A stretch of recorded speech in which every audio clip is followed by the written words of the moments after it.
Hinahayaan ko pa bang dumagundong ang salita ng Diyos sa aking buhay? Pagmunian po natin ito at pag-usapan. Holy Spirit, make my heart open to the Word of God. Make my heart open to goodness. Make my heart open to the beauty of God every day. Amen.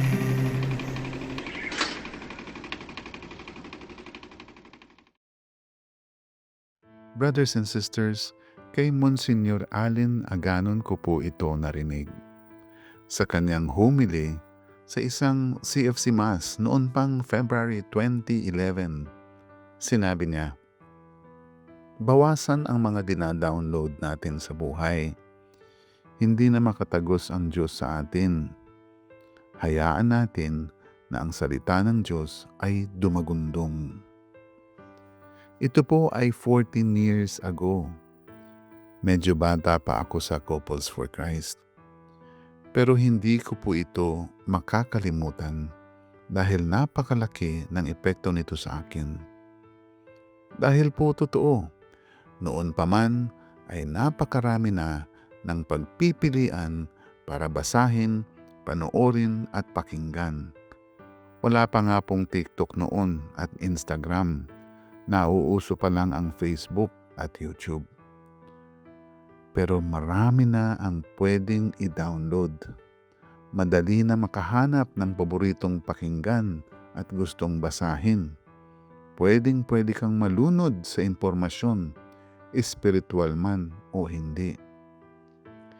Sa dinami-dami ng pwedeng masumpungan at paghugutan ng mga impormasyon at paggabay, mayroon pong dapat makatagos.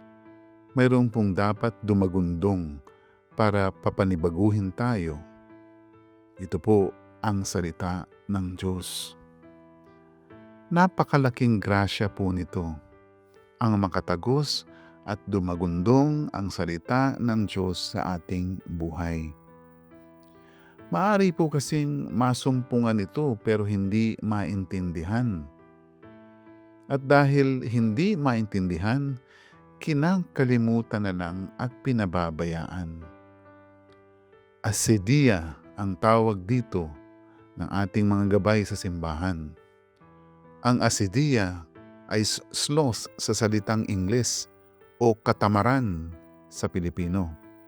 Pero ayon kay Pope Francis, mas malalim itong asidia dahil asidia is a lack of caring for anything and being bored with everything, even one's relationship with God.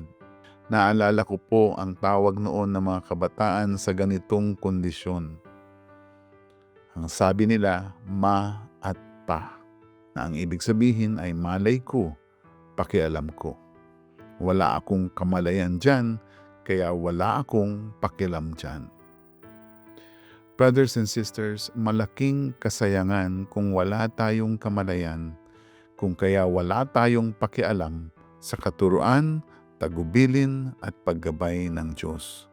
Hindi natin po mapapakinggan ang katotohanan na mahal niya tayo. Ito ang dumadagundong na salita niya.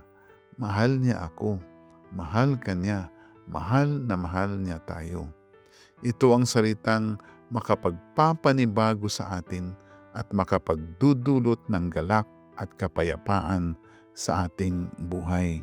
Mabuti na lang po at alam na alam ni Jesus ang pangangailangan natin ng tulong, liwanag at gabay sa napakaraming salita niya para sa atin.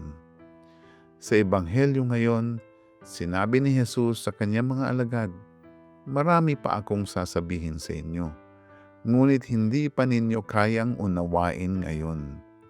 Pagdating ng Espiritu ng katotohanan, tutulungan niya kayo upang maunawaan ninyo ang buong katotohanan. Sapagkat magsasalita siya hindi sa ganang kanyang sarili. Sasabihin niya sa inyo ang kanyang narinig at ipapahayag ang mga bagay na darating. Pararangalan niya ako, sapagkat sa akin magmumula ang ipapahayag niya sa inyo. Ang lahat ng sa Ama ay sa akin. Kaya ko sinasabing sa akin magmumula ang ipapahayag niya sa inyo. Brothers and sisters, sa tulong ng Espiritu Santo na nasa sa atin na tatagos at dadagundong ang maraming salita ni Jesus na makapagpapanibago sa atin araw-araw. Manalangin po tayo. Sa ngalan ng Ama at ng Anak at ng Espiritu Santo. Amen. Mapagmahal at matulungin Ama, maraming salamat sa pagtitiyaga at pagsusumikap mo na maiayos ang aming mga buhay sa pamamagitan ng mga salita ng inyong anak na si Jesucristo na aming Panginoon. Makatagos nawa ang mga ito at dumagundong sa tulong ng Espiritu Santo na makapagpapaliwanag sa amin kung gaano ninyo kami kamahal.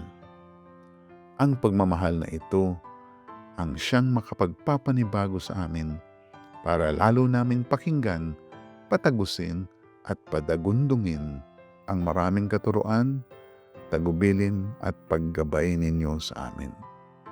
Nawa ay hayaan namin ang aming mga sarili na tanggapin ang napakalaking biyayang ito. Sa ngalan ng Ama at ng Anak at ng Espiritu Santo. Amen.